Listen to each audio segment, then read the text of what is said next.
Okay, so here we're on our week 5 for our project for just a continuation of bank account. And one thing I have to do real quick is just rebuild.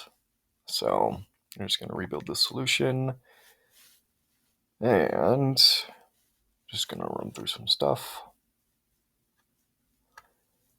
Okay, looks like we're good to go. All right, so just some things to go over for this week and what we've included. We've included pointers.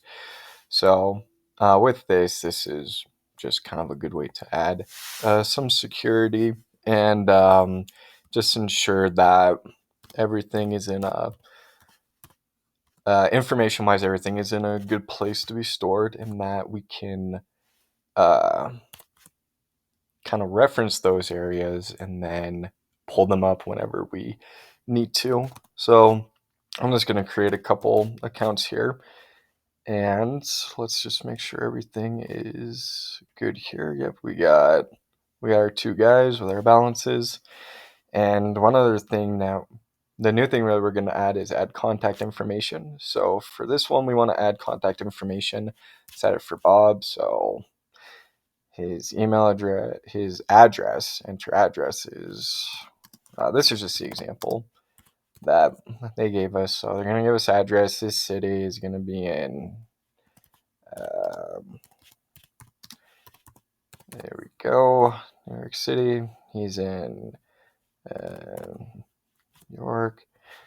And his zip code. I don't really know what the zip code is, but we'll just put that in. Great. And then his phone number. 789. Okay. 0. That's right. Okay. And then last thing we'll do here just to make sure everything's good. So we'll get the information here. If you notice under Bob's balance, we also have contact information, which includes his address, his city, the state, and the zip code, and also his phone number. So everything's good there.